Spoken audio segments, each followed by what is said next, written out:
My coffee's too hot and my feet are too cold.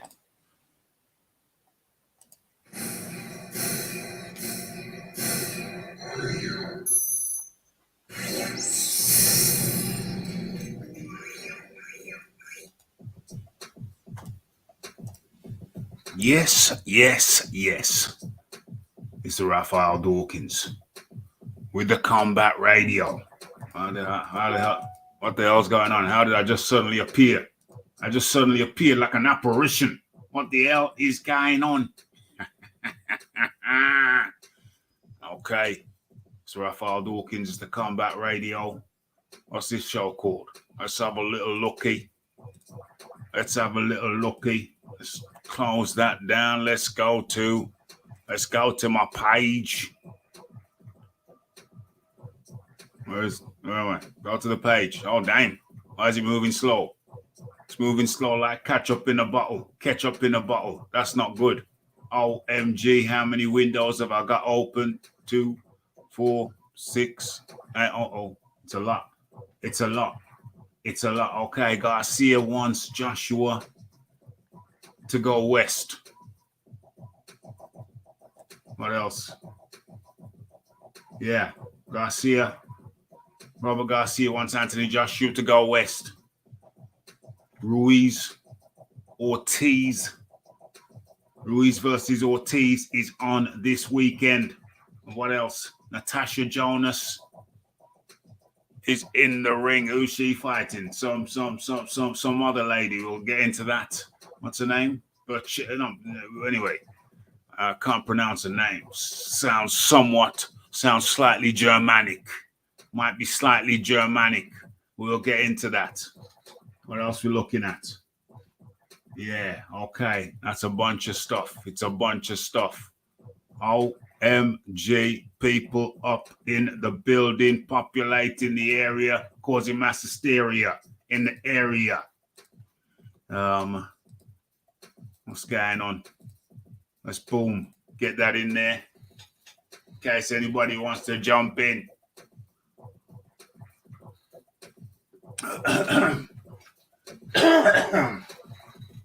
Like I said at the start, my coffee's too hot and my feet are too cold. Don't know, the Raffi's a rhyme animal. My feet are too hot. My coffee's too hot and my feet are too cold. I don't know where I get them from. I don't know where I come up with these rhymes where it's actually true. My coffee's too hot and my feet are too cold. I had to put some socks on. Have I got some slippers? Do I have some slippers in my possession? Maybe I got some slippers in a bottom drawer somewhere. I think I had some. I think I dashed them out. I think the Raffi dashed them out. I got some sandals and I dashed out the slippers. I don't know why. I hope I didn't. It's the type of thing I do. I just look at something and say, no, I don't like it. Dash it out. I hope I didn't. I'll be imprudent. We've had a beautiful summer. Can't complain about the weather. But looks like last couple of days, it's been sunny today, but last couple of days, it looks like the temperature is dipping. So we're heading into winter. But don't get it twisted. Check the ballistics. It was a beautiful sunny day today here in Middle Earth. It was a beautifully warm, sunny day here in Middle Earth today. So let's not get it twisted. And what's going on? In comes man like the Fight Doctor. Please introduce yourself to the people. Yo, the Fight Doctor's in the house on Rick James status as always. Good evening, sir. Good evening to you, Fight Doctor, all the way from Chi-Town. What's the weather like in Chi-Town today? It's in the 80s. The sun is shining and it's beautiful. Okay, that's good. Raffi, hot water bottle time. Hot water bottle. I never had one of them in my life. Do men have hot water bottles? Come on, that's a female thing, surely. Surely that's a female thing. But you know what? We got a surprise for the people. What time is it now? Okay, 5 minutes deep. Are people ready for this? Are you ready for this? Hold on. Let me just close down a couple of windows, at least a window. Let me close down at least a window. Let me see which one is expendable. Is that expendable? Have I done the sound check? I haven't even done the sound check. Rafi hasn't done the sound check. Let's correct that. That's good. Let's correct that. Immediately. It's the wrap up, tap up, wrap up show. Immediately. Hold on. The sound check. I haven't even done the sound check. Rafi hasn't done the sound check. Let's correct that. That's good. Let's correct that. Okay, that's acceptable. That's acceptable. The music volume's a tad low, but that's acceptable. We can run with that. Better a tad low than a tad high. When I'm on a low, when I'm on a high, yo. Hold on. Where's the music? Bring that back. Bring the beats back. Bring the beats back. What am I looking for? Okay, let's pin that as we move. What are we doing? Pin that. Okay, hit that like button, hit that subscribe button, hit that share button. I'm talking about sharing. Sharing is caring. Got something to share with you. Who's up in the building? It's the Aaron Daly. It's the Philip Khan Roberts. It's the John Daly. It's the Count L. It's the Salute to the Combat Radio Nation. Hit that like, share, subscribe, and hit the bell icon so you may stay updated with news and notification. What's going on? All right, good. I have one, but I don't have one, but I used to as a kid. Just double down on the socks. Wear two pairs. Well, I put one pair on. They're holy socks. When I say holy, I don't mean divine. I mean they got two big holes in them. Two big holes in them. If I went to a Japanese restaurant where you have to sit down and take your shoes off, it could be embarrassing. But Rafi's too clever for that. Rafi's too smart for that. I'd like to think that I'd remember I got holes in them, and I'd make contingency plans. I'd have contingency plans. Hot water bottle. I just remember one of my sisters being rather fond of the hot water bottle, so I've always seen it as, kind of gal thing. Seen it as a gal thing. She used to love a hot water bottle, damn it.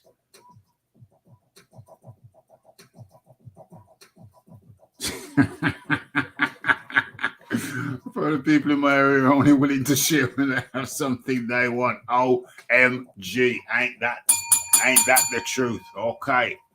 Ain't that the truth? Okay. But what we doing? Let's get straight into it. Let's not mess around. Let's not mess about. You know what we're talking about today? We're talking about Robert Garcia. Robert Garcia wants Joshua to go west. Wants him to go west. Go over and train with Garcia for long, extended periods of time. He said, anyway, he needs competition in the gym.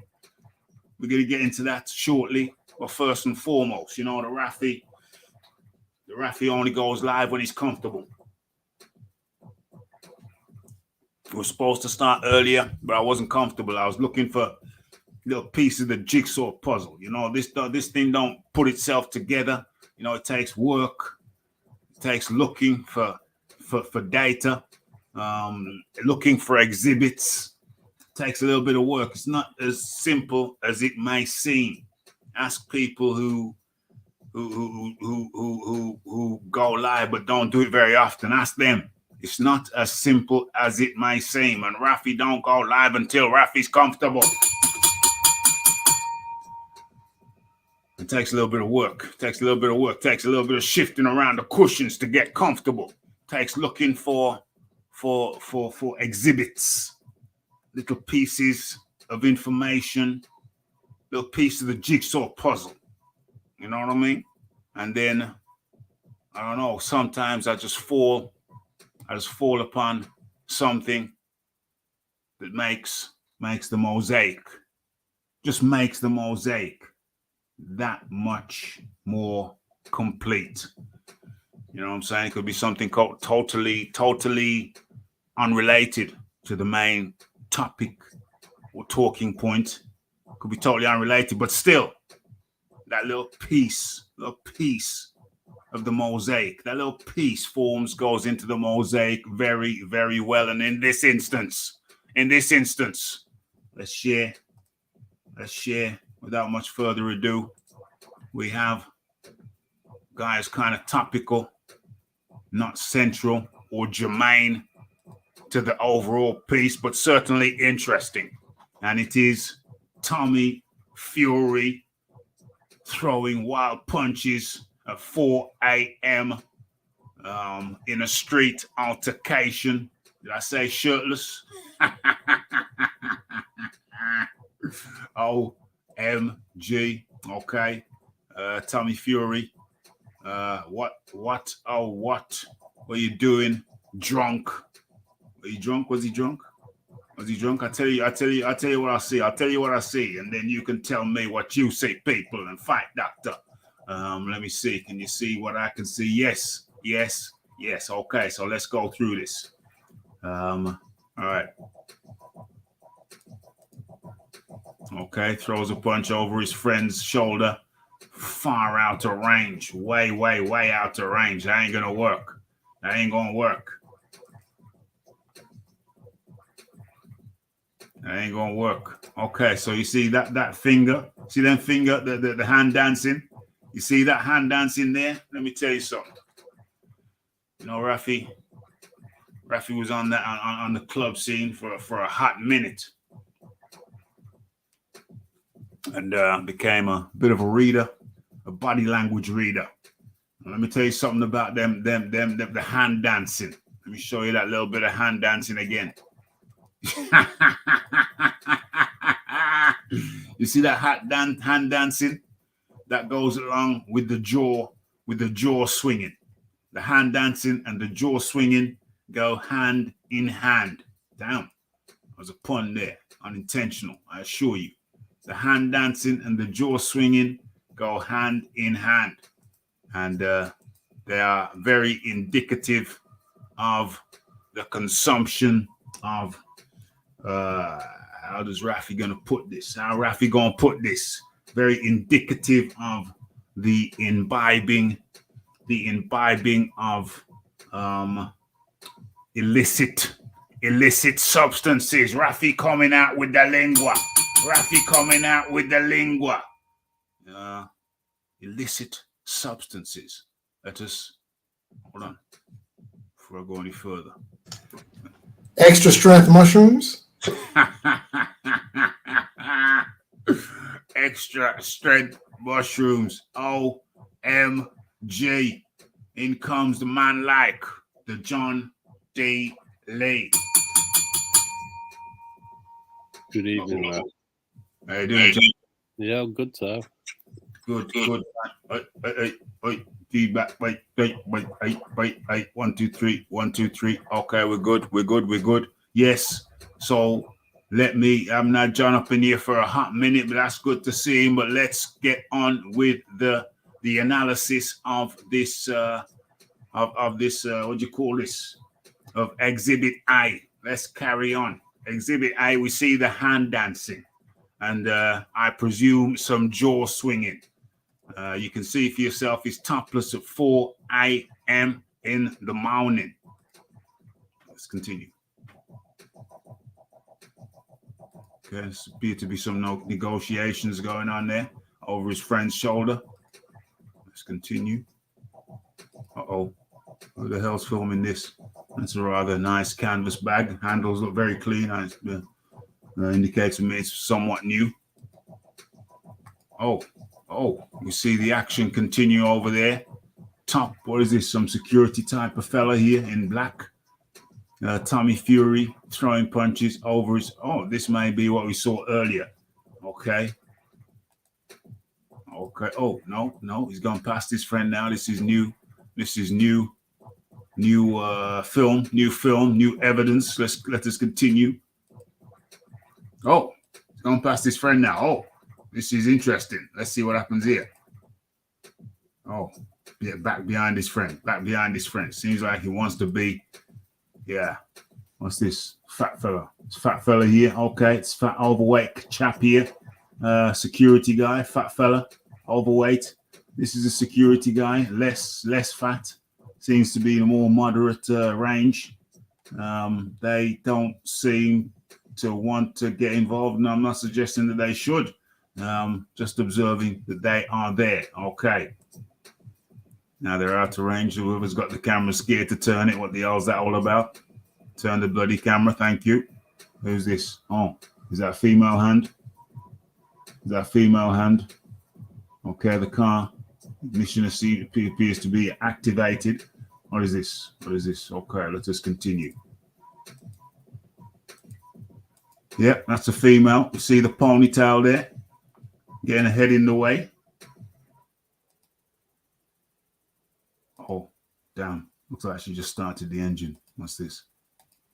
Oh, that's that bloody canvas bag again. It's a canvas bag again. Oh, what's going on? There he is, backing up now. Who's he? What's he doing? That his friend. Oh, he wants to fight his friend now. Oh, or maybe it wasn't the friend. Oh, that was. Oh, okay, that was the other guy. That wasn't the friend. Oh, let's back this up. So this is the target. This is the guy. This is the other guy. Okay, here we are. Here we are. Tommy's got his hands up. Let's have a look. Tommy's got his hands up. The other guy hands down. Okay. Exchange a punch. Oh, something glancing. Oh, camera woman. It's a bit scared. Oh, for goodness sakes. Okay. That's about the extent of it. 4 a.m. skirmish, handbags. Maybe that's symbolic. Handbags at 40 paces. Maybe that's symbolic. OMG. Fight doctor, talk to me. Yeah, I this is I have no words. This is just crazy. Drunken madness, what did you say? Illicit substances? Illicit substances. Yeah, so yeah, this is insane crazy, but that's the world we live in nowadays. Insane crazy, where down has been made up has been made down. Everything is turned around and ass backwards, and that's normal. Ass backwards. Ass backwards. OMG. The John D. Lee. Well, this is sort of a bit of a family trait, really, isn't it? What I don't know what's worse: the fact that he's hiding behind his friend, ensuring that he's unlikely to actually ship any punishment, or the fact that he's getting involved in it. I don't know what's worse, really. Well, he's being an idiot and a coward at the same time. So he's playing. Hey, I thought women said that men can't multitask. Most men can't. and this is a form of multitasking to be avoided at all costs. Well, say what you like about Tommy Fury. At least he demonstrates amply here that he can multitask. The cowardly. This reminds me of a video you did a long time ago when Tyson Fury was talking about fighting people on the cobbles. OMG. And you what was a classic line? No, thank you, sir. I have a girlfriend. Good day. Would you like? When asked, would you like to go outside? You politely declined. Said, no, thank you, sir. Very nice offer, but I already have a girlfriend. Now do one. I think Tommy Fury needs to listen to this advice. He does. There's another video of Tyson Fury actually telling Tommy, go home. It was the end of the night, whatever. There's a video and they get put in a taxi and he goes, go home. Where's such and such? She's waiting for you, isn't she? Yeah, go home, mad. Go home. So I think Tommy Fury's got an issue with going home. It's 4 a.m. in the morning. This amply demonstrates it's 4 a.m. in the morning. And the kid is having some kind of weirdo fight. Hiding behind his friend, throwing sloppy punches, barely connecting, out of range. That's not. I don't think that's his brother. Nah, it's not a brother. His upper body looks awkward. Yeah, the family. Yeah, they do like a drink. But as a boxer, as a professional boxer, you shouldn't really be getting into these situations. You shouldn't really be brawling. You never saw Chris Eubanks getting in brawls. Okay, Nigel Benn got in a notorious brawl when he smashed an ex-friend of his in the face with an ashtray. Nigel Benn, yeah, he got in the papers for that. That was very tricky. Apparently, the geezer had made a pass allegedly at his wife or his soon-to-be wife or whatever. Smashed him in the face with it. That's very unprofessional. It's very rare. Yeah, you hear of professional boxers getting in brawls. Very rare. They try to avoid them. And Aaron Daly comes through, puts a bit of color in the chat. Salute to the RDC Radio Nation and my favorite co-hosts. Yep, it's good to have them. Good to have them up in here. Good to have you and everyone else up in here.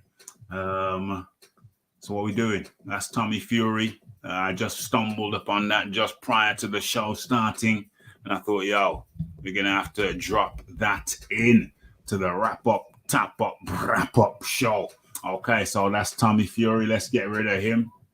How do we get rid of that? Yeah, that's gone. Let's get rid of him. Who are we looking at? OMG.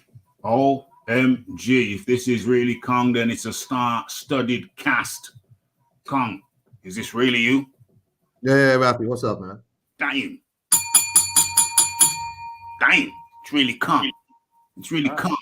It's the Dynamic Four. It's the Fight Doctor. It's the John Daly. It's the Kong. Say that again. I was just the other day. I was having his style saltfish with cornmeal and okra. Knows how to make that. Saltfish with the oatmeal and the okra. Yeah, not Jamaican style. No. Style. Dang. John Daly doing the around the Caribbean different style, the okra, the saltfish, the different styling. Minus the ackee. So like a cornmeal ball with okra in it. Hate that shit. Yeah, but I can never take anything you say seriously. I don't like fungi. I don't like fungi. I don't like that. That's we call it fungi, or some people, we call it fungi. The ball of corn. Hate that. Right? We got like the cornmeal ball with the okra in it.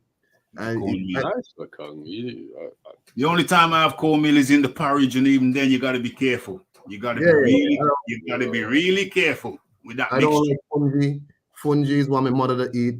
I could make it though, which is odd. I could actually make it without lumps. I could make it nice and smooth. Hard to make it smooth. I can't eat it. No. So like if you have, like Nigerians call it mazo, that's like a type of food they use anyway. It's very similar. Maybe because I had it a lot when I was small, so it was. I don't want it no more. The thing I can't eat. The thing I can't eat is yam. You don't eat yam, Rafi? I'll tell you the story of me and yam. Of course, yam at the weekend. Yam is a traditional Caribbean food, African as well, obviously, but traditional Caribbean food. And obviously, coming from a Caribbean family, we used to have yam. And as a child, one day, I was eating the yam, and to my mind, everybody else had it, but to my mind, the yam tasted soapy. In my mind, there was a hint of soap to it. Now, obviously, in reality, that was not the case. But in my mind, I thought I had a hint of soap. Something told me that I could taste soap in the yam. And I said to my mom, never give me yam again, please. And from that day till this, yam, I have never partaken of yam to this very day, to this blessed day, just because of that one incident, which I'm sure was psychosomatic because everybody else ate the yam. But to me, I thought that it felt like there was an element of salt. I felt like I tasted some salt, which was pretty much damn near impossible. But that's like one of the few things, one of the few Caribbean dishes or things or elements of a dish that I will not touch to this blessed day. Is it because I'm here, y'all talking about food? I mean, is it because I'm a fat man? John started. John brought it up. Mental that, like I was eating. I don't know how you say. Is it Kittian? What? Petition. I was eating your style food at the weekend. It's just coincidence. Yeah, well, you could keep that fungi, bro. Yeah, I'm gonna make you eat it, and I'm gonna serve you carrot for. I'm gonna give you everything you don't like. What about tongue? What about cow tongue? I know Kang don't like that either from a previous conversation. Do you eat liver and kidneys? Absolutely not.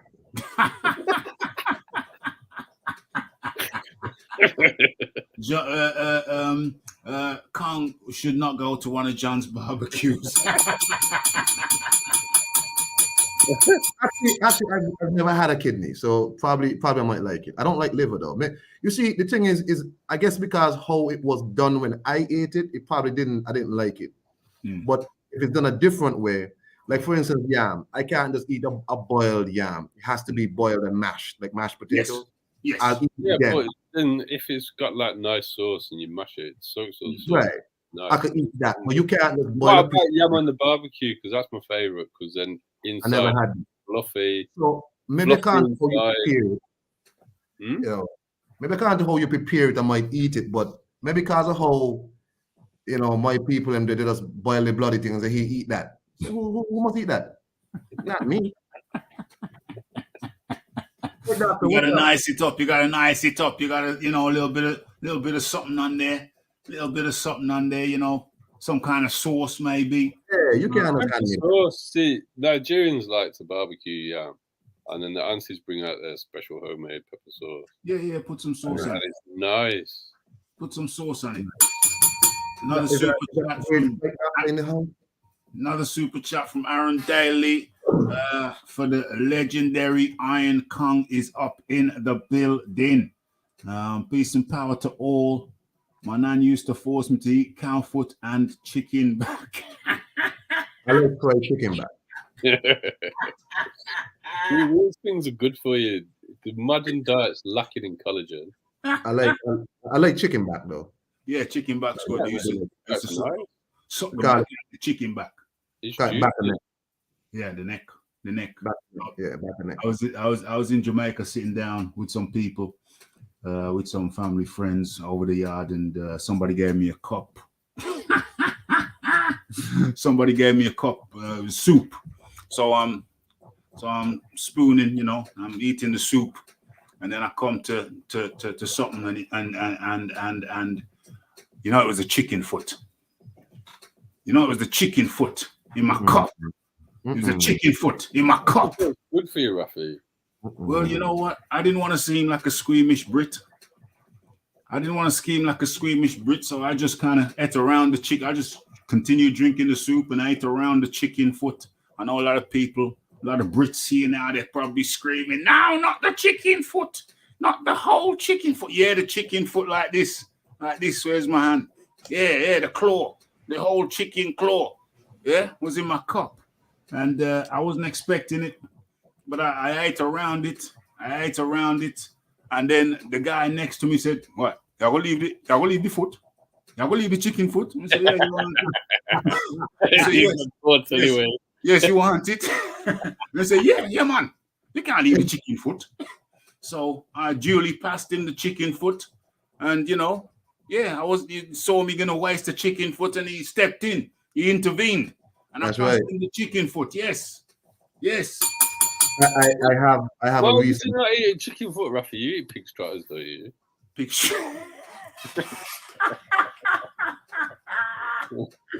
I don't eat the trotters. I've eaten cow foot. I've eaten cow foot soup. I've had cow tongue soup, which is very nice. Which is cow tongue is actually good. Yes, cow tongue is very nice. It's very nice. I don't know. I've had that. The pig foot I leave alone. The snout I leave alone. The pig in general, you know. I don't really eat pig. I ease off. I just leave the pig alone. I leave the pig alone. But the cow foot, yes. The cow tongue, yes. The chicken back, yes. The kidney, the liver, yes. But you got to. You must eat oxtail, Rafi. Of course, oxtail soup is traditional. No, but I've heard Kong saying doesn't eat oxtail. Kong's a picky eater. You can tell he's a picky eater, man. Listen, I'm not really picky. Again, I don't understand eating the tail of an animal. Like, how would I eat like a? I don't get it. Right? So I have a recent chicken foot experience because my wife, I think I told you, my wife got diagnosed with cancer. So what? Yeah, my wife got diagnosed with cancer. I told you this, no? No, you did not. You did not. No. Yeah, that's what I've been missing for a long time. Is she okay? Well, she went through the treatments and so, and you know, it seems to be in remission. But during the chemotherapy, which was the worst part of it, because was it her vitamin E levels, or vitamin A levels, vitamin E, one of those things. It was always low, so they would encourage her to eat chicken foot, like chicken foot. Not, she couldn't fry it; she had to boil it, and make a soup out of it, and drink water, eat the chicken foot because it would raise her levels, you know. And I would just see her with these chicken foot, and I would just be like, oh my god, like she had to cut off the little like fingernails. I was just like, jeez. And I was just like eyeing these chicken foot, like, for real, like, and I cut out these for real. And yeah, so she had to do that for months upon months to just build back up some of her. So it actually does work, like the vitamin levels. I forget which vitamin it was. Maybe vitamin A, one of those things. Yeah. And I'm buying the home injections that you had to take yourself, like you self-inject yourself. She had to eat like just a lot of chicken foot, like all day, every day. Wow. And it was. She was like, you don't want none. I was like, no, you eat the whole pot. Love you. I'm here to support you. I mean, beard your skin. I mean, I eat that. Yeah. Ease up. She went to the chemo. We got her to Cuba. Viva Cuba. Yeah. Got her to Cuba for her last treatments for her radiation, and she's back. So everything seems to be in remission. Yeah. Wow. Well, hey, prayers up to the wife of Iron Kong. Definitely, and hope she goes from strength to strength. And I don't know, research. Lots of vegetables, lots of whatever it needs. But diet. The more colourful the food. Yeah. Particularly with vegetables, the more likely it's got to have things that are beneficial. Yeah. Definitely. Diet first. Research. Diet. I think diet first. I'm a big believer in diet first. Obviously now, she's going to be getting regular checkups and whatnot. So absolutely, 100% diet first. Focus on diet. Big believer in that. Big believer in the benefits of food, like you just said. I mean, it's working. So okay, as we move on, where are we going now? Okay, let me look. Oh, Garcia, might as well get into it. Garcia says that he wants Joshua to go west over to California. He needs to be training. Joshua needs to be trained, according to Garcia. Joshua needs to be trained in a competitive environment. Needs to come out west. Needs to go out west. Who wants to start? The fight doctor. The fight doctor. Come on in. Garcia. Robert Garcia wants Joshua to come out west. West Coast, the best coast. West Coast, the best coast. The fight doctor. Well, the Midwest is where all the greats have come from. So, so I don't know. We'll see about that. But Robert Garcia made some very interesting comments the other day. He said something to the effect that Joshua has always trained in a gym, or when he's in camp by himself. So there's no one there to sort of, push him or motivate him, or, maybe someone to compete against him. It's just him by himself. And Garcia said that, well, maybe, he needs to come to a gym where there are other fighters, other professional fighters who are on his level, who would maybe stimulate and motivate him. Maybe perhaps there could be some information interchange. Which I think is would be a good idea. I'm surprised to hear that Joshua up until this point has always worked out in the camp by himself. But I think ultimately, it's kind of late in the game. I mean, seriously. So Joshua at this point is an old dog.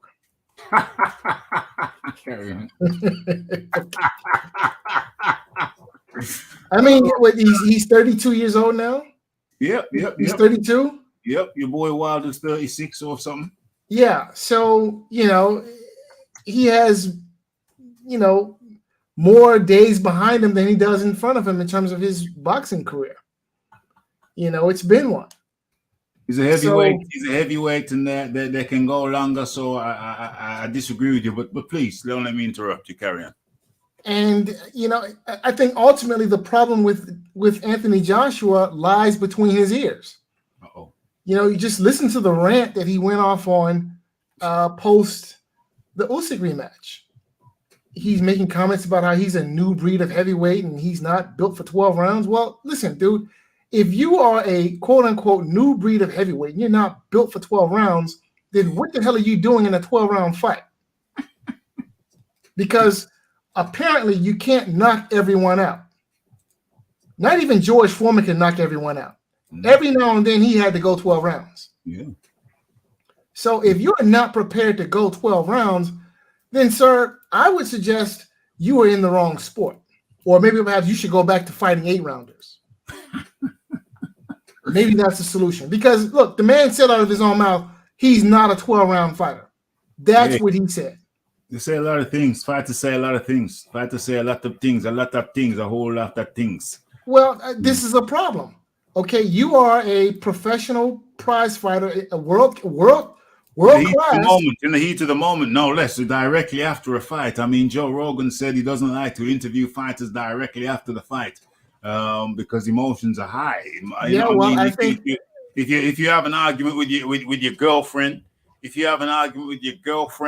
directly after, if you are interviewed, somebody sticks a mic in your face and you're interviewed directly after a heated, emotionally charged situation, you're going to say a whole lot of things which in a cooler mind, a cooler time, you would not say. Well, I think... Can I ask the fight doctor a couple of questions? Yeah. Shout out to John Dealey. What's your stance on blaming your ring walk costume as to why you've lost a fight? Would you stand by those sort of comments? Wait, can you ask the question again, please? I didn't catch it. What's your stance on blaming the costume that you wore for your ring walk for the reason why you got knocked out? What's your stance on that? Total and complete nonsense. Good. Okay. So would you concede that often fighters talk a lot of rubbish? I would concede that in this instance, and one thing you're definitely overlooking is Anthony Joshua apologized for his rant and retracted his statement. Well, I haven't heard. You can retract. You can once retract any statement that he's ever made. And Joshua retracted it the following day on his own social media accounts and admitted he was in the wrong and he shouldn't have done what he did. Well, I mean, that's all fine and dandy, but what I struggle to comprehend is what does Deontay Wilder have to do with the price of tea in China or the subject matter at hand, which is Anthony Joshua? We're talking about holding professional fighters accountable for what they said. Yes, and that goes for everyone, Deontay Wilder included. So how about Tyson Fury then? Do you hold him accountable for everything he said? Yes, sir. So yes, sir. What are your thoughts on his failure to donate his first purse that he from the first Deontay Wilder fight to charity? I think that makes him a two-faced two-faced. Okay. All right. As long as we're treating everybody equally, I'm happy with that. Look, everyone gets it equally. Okay, there are no favorites over here. Trust and believe. Okay, if you go astray of the straight path, I'm going to call it out as I see it. Okay. So let me just get back in here before I move it along. So let me just read the article in case anyone didn't see it. Anthony Joshua's coach wants fighter to relocate to America for training camp. Robert Garcia, the former world champion boxer turned top trainer, wants the Brit to make an even bigger switch than he already has and come to California for his next fight camp. Anthony Joshua's new trainer, Robert Garcia, believes that he should again mix up his camp and move out to California where he has his gym. The Brit made wholesale changes for his world heavyweight clash with Alexander, moving his camp from Sheffield to London. He even made a location switch, moving his camp down from Sheffield to London. I thought he was in Loughborough. He moved to Loughborough in order to accommodate his new team and change of surroundings. Unfortunately, Joshua was unable to do enough in Saudi. He will do that under what's going on here? Arabia to become champion. That's obligation. He will do that under Garcia's tutelage with the same team that took him to the Usyk fight, and the American wants him to come to his home for the next one. If Anthony Joshua, I told Anthony Joshua and all his team that for me, the best way to keep working together is if Anthony comes to train in my gym in California, 8 weeks before the fight.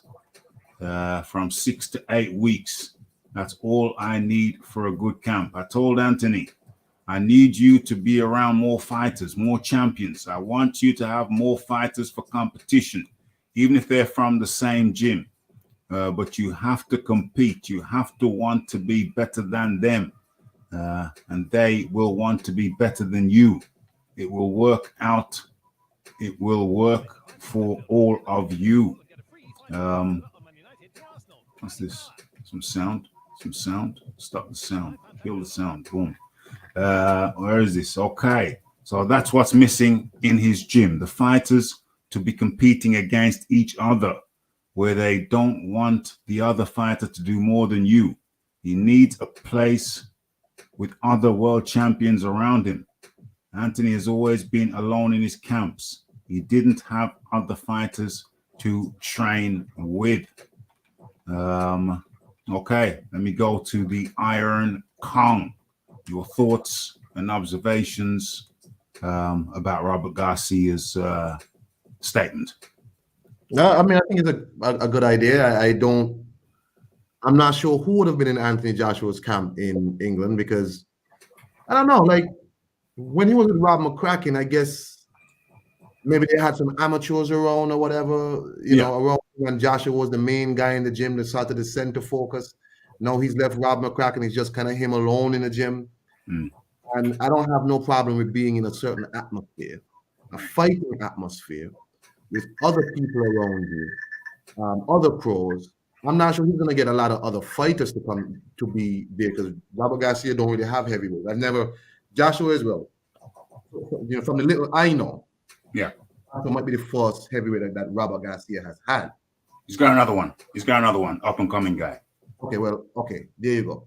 Yeah. So I don't have an issue with him sort of immersing himself, amongst a fighting atmosphere. You know what I mean? Kind of, and sometimes getting involved, getting, as I said, the competition, but also the fellowship with other fighters and all of that. Maybe you might watch a lighter weight guy doing something you like to see. Yes. When you're by yourself, it's really just you. You don't really have nothing to, maybe compare to, nothing to watch or whatever. Yeah. I never. That's actually quite surprising to me that it was just him alone. It wasn't really him alone, because when he was with McCracken, there was a lot of amateur fighters around, and he would bring people in. But essentially, what Garcia is saying is that he never really had a camp where he never really had a team around him where he was constantly surrounded by top fighters, elite fighters. Right. Yeah. So you kind of need to have that around you, and it can't hurt. Change of pace might hurt. Leave England, go do something else. You know what I mean? Just get yourself in a different space, and I don't have no problem with it. Just go ahead, man. You know what I mean? Get your career back on track. You say you want to fight like 3-4 times. I support that. You've been off away with this whole COVID nonsense and back and forth. He's fought 3 times in 3 years. Fury and Wildland and foolishness. Just get your career back on track and start moving again. That's all. And I agree, Robert Garcia. You get yourself in a more fight atmosphere. Immerse yourself in that. You know what I mean? I don't have no problem with that. Yeah, go ahead. For real. John D. Lee. Who's this bird? Whose wife is this? I'm not sure you're allowed to use that word anymore. Birds of a feather flock together. Bird. Mampy. Whose Mampy is this? Whose Mampy is this? We can't say bird. Whose Mampy is this? Somebody come and pick up your Mampy. Okay, let's try and get away from controversial images. Anyway, let's go back to Joshua. Well, other fighters have done it after losses, haven't they? Lennox Lewis did it after he lost to Oliver McCoy. He went over to. He didn't just ask Emmanuel Stewart to train him. He went to America to get trained. Yes. I'm pretty certain Vlad did the same thing as well. Yes, and his brother, Vlad, and what's his name? Vitaly, yeah. So I definitely think that what Robert Garcia is really getting at is Anthony Joshua has been around amateur boxers too much in his professional career, and they are different sports. They're not the same. Yeah. And in the first fight with Usyk, he tried to fight somebody who's a master of the amateur style with an amateur style that Anthony Joshua can't compete with someone who's had 230 amateur fights. By 335. Yeah, by using an amateur style. He was more competitive this time, but I don't think he deserved to lose. He needs to go for it. He needs to commit to things a bit more, and I think the first step is committing to Garcia. If you think Garcia is the man, you need to commit to him, don't you? Mm-hmm. That is what boxers do. They go to their trainer. Yep. I'm sure he can afford to get a nice place in California. He damn well. Yeah, of course he can. So I don't really see why he wouldn't go. There's no reason to not go, other than unless you're taking your career advice off the fight doctor, and then you'd probably just retire. Fight doctor, I don't know what fight doctor would say. Should he start? Oh, yeah, I'm sure fight doctor thinks Anthony Joshua should retire. But what? Listen, I think there's a case to be made that he's pretty much done it. Look, he doesn't beat the top heavyweight. Out of interest, fight doctor, because I know you like to keep things even across the board for all fighters. Yeah. What's your stance on Deontay Wilder fighting Robert Helenius? Oh, bloody hell. I think that we will see what, if anything, Wilder has left. I mean, So right now, in my mind, Wilder is an unknown quantity. Disgraceful fight. Carry on. So the question I've got for you then is, Deontay Wilder's been knocked out in devastating fashion twice. Anthony Joshua's lost 2 points decisions, and yet you're okay with Deontay Wilder seeing what he's got left in the tank, but you think Anthony Joshua should retire. So, you're telling me that you keep it on a level playing field for everybody. Well, now, see, the problem here is that we have to put things in their context. Now, you're going to go on about Anthony, Deontay Wilder having been knocked out twice in devastating fashion, and I agree. But he was knocked out twice in devastating fashion by the number one heavyweight in the world, who just happens to weigh 272 pounds, as opposed to Anthony Joshua, who has been outboxed twice by a cruiserweight and had the fight knocked out of him by a guy who could any day of the week pass for the Pillsbury Doughboy, which you conveniently left out. So there's a difference here, right? There's a difference. This level then. So after Larry Holmes lost to Spinks, should he have retired? Well, so again, context. He was by a liar. You asked the question, but then when I give an answer, you're not happy with the answer that I give. So I don't know what to do here. But I'm trying to answer the question. So can I answer the question? Now, in terms of Larry Holmes, again, what does Larry Holmes have to do with the price of tea in China or the topic of conversation at hand? Larry Holmes, Anthony Joshua is not Larry Holmes. Anthony Joshua has not proved half of what Larry Holmes has proved. And look, Larry Holmes beat legends long before he stepped in the ring with Michael Spinks. Right? He went 15 hard rounds with what's his name? The guy who broke Ali's jaw. Fraser. No. Well, he went. Ken Norton. Yeah, he fought 45 rounds with Joe Frazier, knocked out Sonny Liston twice, knocked out George Foreman. Who in the hell has I'm sorry, I'm getting confused. Muhammad Ali and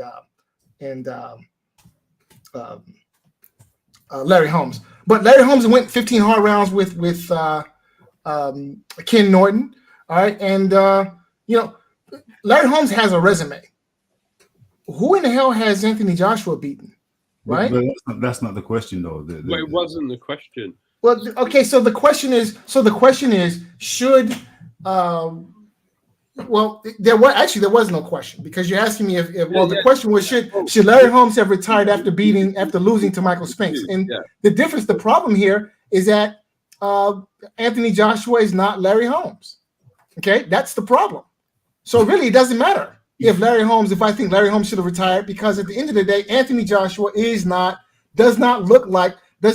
not even, fake for a minute to be Larry Holmes. He couldn't. He's not.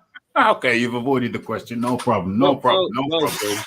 So I don't understand what does Larry Holmes have to do with the fact that I think Anthony Joshua should retire? It's okay. Let's close that down. Let's close that down. Because I know you're gonna go. I know you're gonna start chasing your tail again. But the question is nonsensical. You're gonna start. It doesn't make. What does Larry Holmes have to do with Anthony Joshua? You're gonna start chasing. What I think I think how I would couch it is like this. Joshua is 33 years old, 32, 33. Deontay Wilder is like 36, going on 37. Hold on. I think his birthday is around this time. Yes, so it'll be 37 anytime in the next month or two. You're saying that we should wait and see how Wilder pans out, his comeback pans out. But you're saying Joshua should retire now. Might as well retire. We've had this conversation on Monday or Tuesday. It's now Thursday. Joshua lost to the guy who's being called a pound for pound number one. Now, it's very rare, almost unheard of, for a heavyweight to be anointed the pound for pound number one. But the Ring Magazine have done that. So that's how, whether I agree with that or not is a different matter. I personally disagree. I have Crawford up there for his overall accomplishments. And also I look at fight. I look at not just the skill, but I also have to put an element of entertainment in there. And personally, I don't find Usyk's style. Is Usyk's style particularly entertaining? I say no. Is it skillful? I say yes. Is he a master boxer? I say yes. But is it entertaining? Do I find Usyk's style entertaining? Not particularly. I prefer to watch Crawford fight. I prefer to watch a Crawford fight than a Usyk fight. Yeah, can I chime in? But he is a master. No, we're going to move around a little bit. Because you've had a good go. We're going to come back to you in a bit. But I find his entertainment value, Usyk, no. Is he a master boxer? Yes. Do I find it particularly entertaining? No. Do I find it skillful? Yes. But he's number one. He's pound for pound number one. That's what they're saying. That's what some people are saying. That's what Ring Magazine is saying. Pound for pound number one. It's very rare that you get a heavyweight anointed pound for pound number one. So if you then lose, if you have a fighter who loses a close-ish fight to a pound for pound number one, how can a logical person then say, well, that boxer who lost might as well retire because they lost in a close fight to a pound for pound number one? Personally, it don't make sense to me. Let me move it around to Wayne Kong. What's up, man? We want to say again about Joshua and Garcia? Joshua,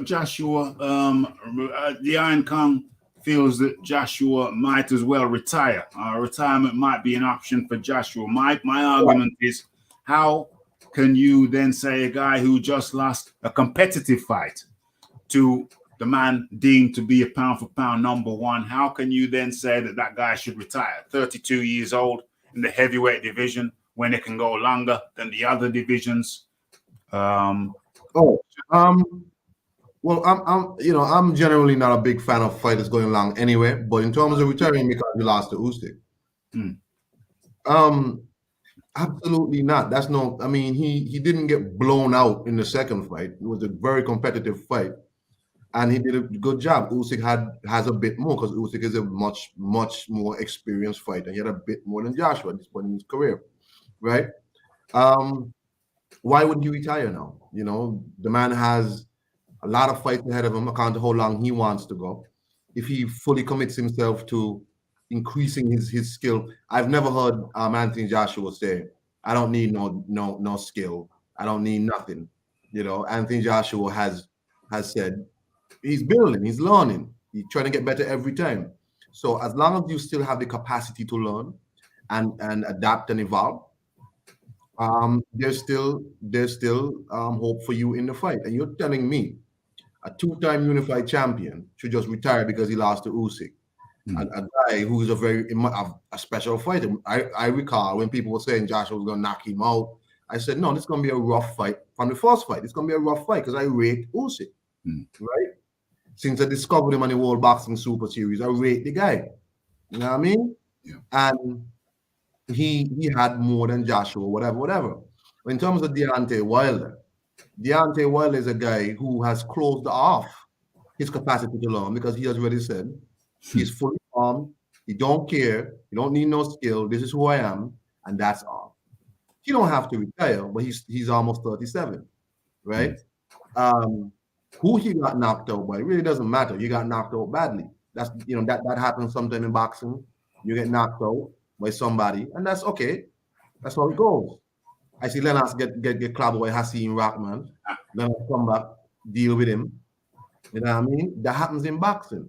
Wilder Tyson Fury, that's okay. Wilder says he's gonna continue and all of that. Good on him. He was talking about he wants to smoke some sort of ayahuasca. Whatever that be. You know, I hope he smoke it. Maybe he get some clarity, in his career. I understand that he himself has to reopen himself to training. Personally, I would never rate Deontay Wilder again as a boxer or a man. You used to be a fan. A big fan. I would never rate him again as a man and as a fighter after how he went on or how he accused people after he lost.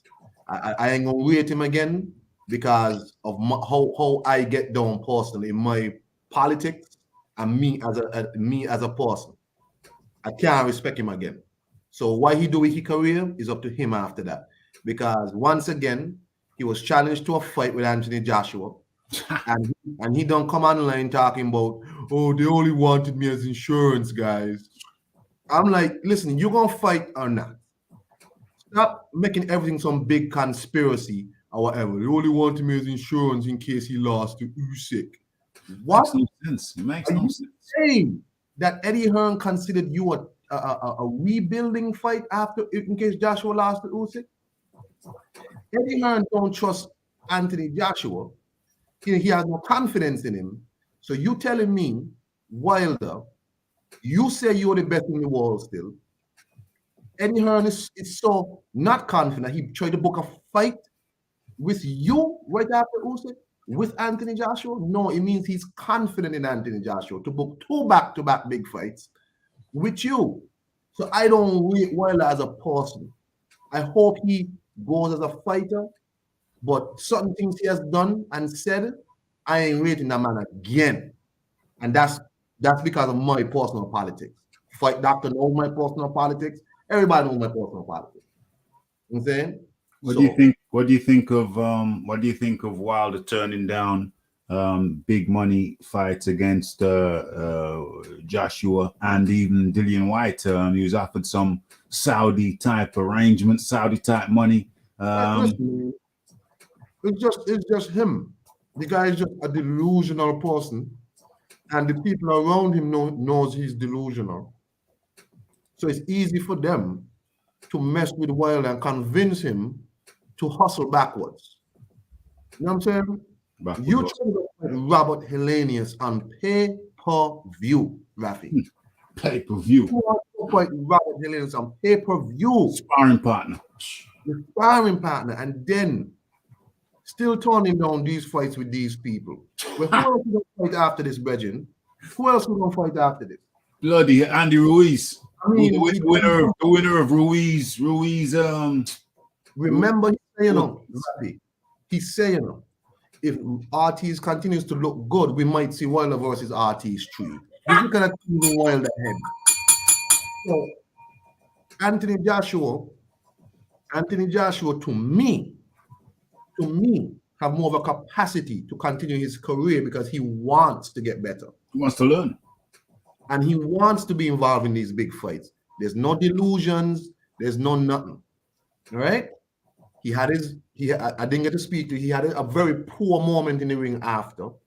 But then he went straight away when he get a moment of clarity, when everything calmed down and he get a moment of clarity, he apologized straight away.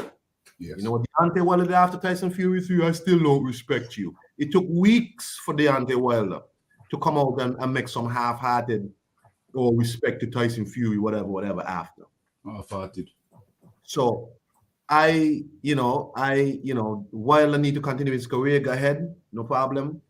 AJ have a lot to go still. I respect him, and he have a lot to go still, as long as he puts in the effort. As long as I see he ain't putting the effort and all that, then retire. Go ahead, leave the game. That's my opinion. 100%. John Dealey, Deontay Wilder has turned down recent offers, latest offers from the Zone, big offers, Saudi money offers to fight, to face Anthony Joshua and or Dillian White. He's done it again. He's turned it down. Make it make sense. It's very straightforward. Deontay Wilder doesn't have the authority over his own career. Al Heyman has the interests of his platform ahead of his fighters. And he's really, although there's a technicality to say that he's not in breach of the Muhammad Ali Act, he is. And I think that's the reason that they've always turned down anti-Joshua fights, because they can't put it on their platform because they can't afford Anthony Joshua. And they've consistently built themselves off his name, because it was Shelley Finkel who came out in the press saying that even if Anthony Joshua loses, Wilder Joshua was still a big fight. Eddie Hearn then reached out to him, and for some reason Shelley forgot how to answer a phone. So it's just been consistent. And I mean, you say same with bloody Tyson Fury. In the run-up to the Usyk fight, he was all over his social media making post after post after post. And it's just because it burns them that Anthony Joshua makes the sort of money he makes. Now, maybe they both would have beat him, but they've both turned down a lot of money to fight him so far. Yeah. And whether Anthony Joshua is good, bad, indifferent, doesn't matter. He doesn't turn fights down. He's taken all the fights. And there's been times he's lost. And I think, to Kong's point, the second fight against Usyk, he did better. So he is still demonstrating a capacity to learn and improve. The learning curve is upwards. Yeah, exactly. Exactly. So he hasn't got a lot of mileage on the clock. Yeah, he's had one bad knockout. But last time I checked, Deontay Wilder's had 2 really bad knockouts. And I'm all right with him fighting on. I don't have a problem. I don't think Deontay Wilder necessarily has to retire. There's fights out for him. If he actually had control over his own career, I'd pay to watch him fight both Dillian Whyte and Anthony Joshua. They'd be fun fights, even if there was nothing on the line for them. That's fine. The point about Larry Holmes is not whether Anthony Joshua is as good as Larry Holmes or not as good as Larry Holmes. Larry Holmes lost to a light heavyweight, not a cruiserweight, so it's a smaller weight class, that heavyweight. And he went on to beat likes of Ray Mercer, and I think he had like another 13 fights after that. That was the point. And he had some good wins. I mean, the Ray Mercer win's a really bloody good win after he got knocked out by Mike Tyson as well. So Ray Mercer is no punk. Exactly. So yeah, fighters can fight on and they can have a lot left, and there's nothing wrong with that. And if you've just shown that you've gone in against an opponent who completely outclassed you and you've made it a close fight, then why would you retire on the back of that? Why would you retire on the back of that? The fight doctor. So Deontay Wilder has once again turned down big money fights against Anthony Joshua and Dillian Whyte. Talk to me. Talk to me. So yeah, I maintain that Eddie Hearn wanted no part of Wilder Joshua, because we both know what happens. Joshua gets put to sleep, his career gets ended. That's the reason why the fight didn't happen then. Probably the reason why the fight isn't happening now. Repeat to me what you just said. Did you just repeat to me what you just said? Did you just say? Did you just say that Eddie Hearn wants no part of Deontay Wilder? Let me repeat for posterity. Yeah. Eddie Hearn wants no part of Joshua Wilder. But he just made a bloody offer, the latest offer. He just made hold on a minute. There's better evidence than this. When it looked like Tyson Fury was not going to give Wilder his third match against him, Wilder went on record saying that he turned down more money to fight Anthony Joshua and chose to fight Fury instead for less money. So Fury owed him the rematch. That's what Deontay Wilder said. Yeah. Fight doctor. Like I said, I maintain that Eddie Hearn wants no part of Joshua Wilder. Okay? Now look, Deontay Wilder is coming off of 2 brutal knockouts. So naturally, he should be matched soft in his next fight, just to see where he is in terms of his boxing acumen, where his head is. Is his heart still in the game? Can he still throw a right hand? He broke his right hand in his last fight. So, I'm not surprised that they've matched him up against his sparring partner. That's not. But we're talking about you saying that he doesn't want to fight. But can I finish? Can I finish, please? Okay. Can I finish? Okay. Now, when they were both undefeated, and number 1, number 2 in the sport, Eddie Hearn was playing games, right? Eddie Hearn was playing games, wanted no parts of the fight. So if I'm Deontay Wilder, why should I listen to it? We're making multiple. Can I finish? Okay. If I'm Deontay Wilder, I've moved on. Your guy has just lost to a cruiserweight twice, looked bad in the process. I have bigger fish to fry at this point. Your guy is a nobody. Right. 50-50 or no fight. Look, let me finish. Anthony Joshua has lost 3 times, right? To guys who have not beaten a top 10 heavyweight. 50-50 or no fight. That's fact, okay? 50-50 Eddie Hearn, right? Eddie Hearn was teasing Deontay Wilder back in the day with a contract to fight under Matchroom's banner, but refused, all right, to put Anthony Joshua's name on the contract. Now, if I'm Deontay Wilder and I've been jerked around all those years ago by Eddie Hearn, why do I need you now to fight your guy, right? When honestly, your guy at this point probably needs me more than I need him. Okay. Because your guy is the guy. Your guy is the one who just lost twice to a cruiserweight and then had a fit in the post-fight interview. Okay. So Devin Haney was up for the contract to fight Kambosos. Devin Haney, it was very, very poor on the Devin Haney end. Very poor on Devin Haney end. But Devin Haney said, listen, whatever contract they write, I will fight him. I got 1 belt. He's got all the rest. I will fight him. Whatever. I'll go down to Australia, hostile territory, and I'm on the short end of the stick. But whatever contract they write, I will sign it and fight him because I'm confident that I will win. So Devin Haney took the short end of the stick, went down into hostile territory, fought Kambosos and won. Deontay Wilder, on the other hand, said it's 50-50 or no fight. Now, hold on a minute, Raf. Let's go all the way back because Deontay Wilder actually agreed to a purse in 2018 and was actually sent a contract, which then they didn't sign. And they were waiting for the WBA to call their mandatory, which was Alexander Povetkin. right. Following on from that, they were then offered a further fight, which they refused to agree to on the basis they didn't have a date for it. So or a venue. So Eddie Hearn went on and booked Wembley Stadium for April 2019. Sent Deontay Wilder a contract 60-40 split. He didn't sign it. Then this idea that Matchroom were offering him a contract for $100 million without Anthony Joshua being involved was a rumor started by barbershop conversations.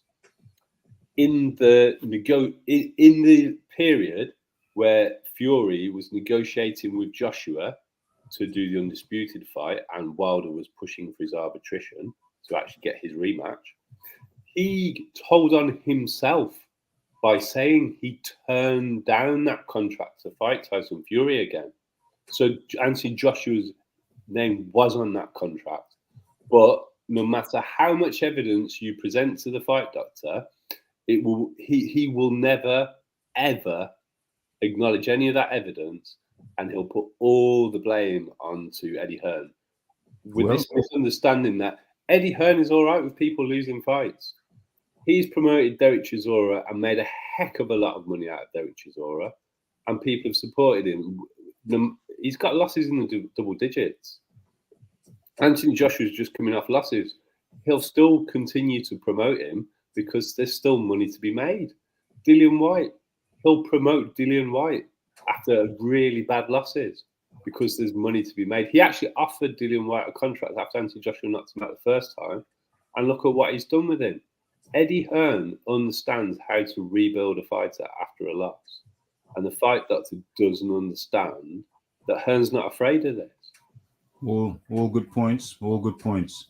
But I maintain my position. I maintain my argument, and my argument is those are good points. But my argument is that worst case scenario, even if Eddie Hearn hadn't made those offers, hadn't sent those offers across. Worst case scenario, Devin Haney was offered a crap contract, the poor end of the stick. He said, it doesn't matter. I'm confident I'm going to beat the guy with all the belts. I've only got one. He's got the others. So Devin Haney said, it don't matter. Make the contract as bad as you can make it. I'm going to fight. I'm going to go to hostile territory. I'm going to fight your guy, and I'm going to beat him, and I'm going to leave with all of the belts. That makes Deontay Wilder's stance shows it up for being totally and utterly ridiculous. Posturing, poppycock, bluff and bluster. He could have done what Devin Haney did. Forget about 50-50. Forget about 40-60. Forget about all of that. How about 20%? How about 25%? What Devin Haney got? Something silly. Some poor percentage. Devin Haney didn't give a rat's ass. He said, put me in the ring. Give me the worst contract you can draw up and put me in the ring with your guy who's got all the other belts. I've got one. He's got the rest. Put me in that ring and I'm going to leave victorious. I'm going to leave undisputed. Deontay Wilder never did that. The Fight Doctor. That's all fine and dandy. But again, look. He didn't do that, and he's still not doing it. He didn't do that. He had the opportunity. Deontay Wilder had the opportunity to become undisputed heavyweight champion of the world. And he declined.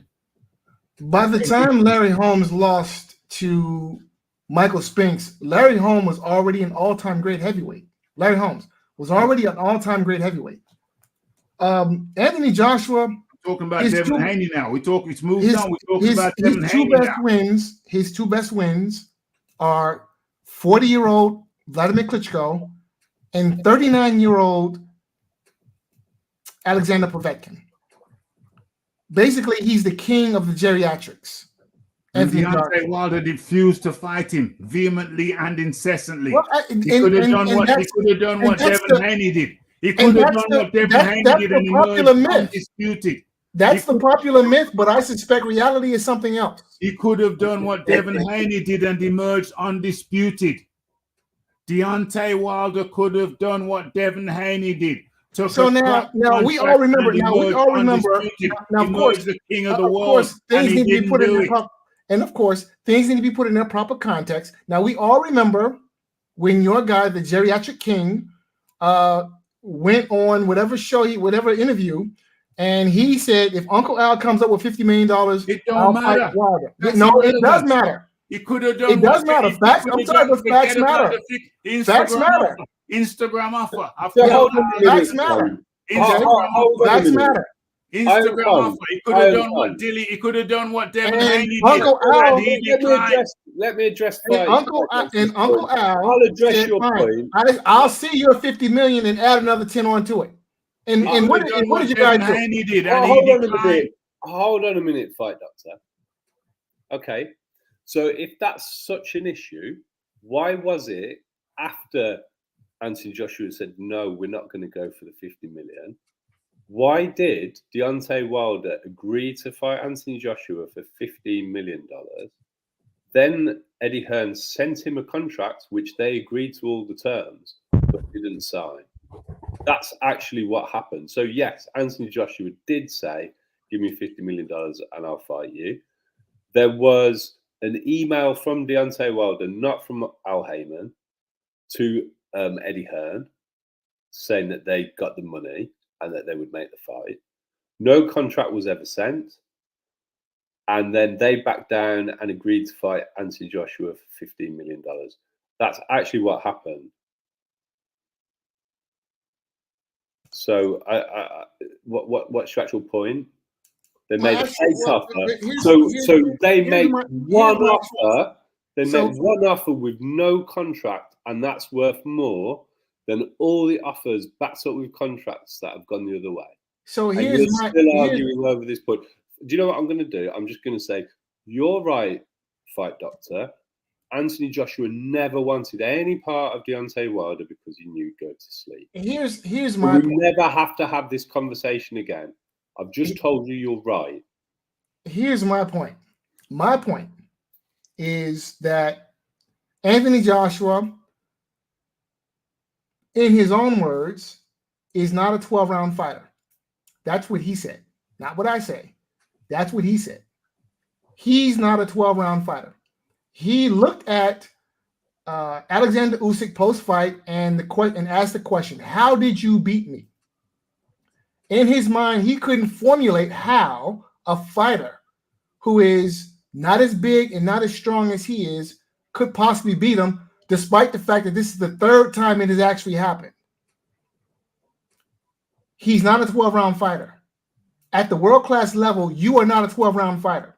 At 32 years old, 27 fights into the game, you, two-time heavyweight titleist, and you are not a 12-round fighter. Listen, Anthony Joshua, his head is not in the game. I suspect that his heart is not in the game either.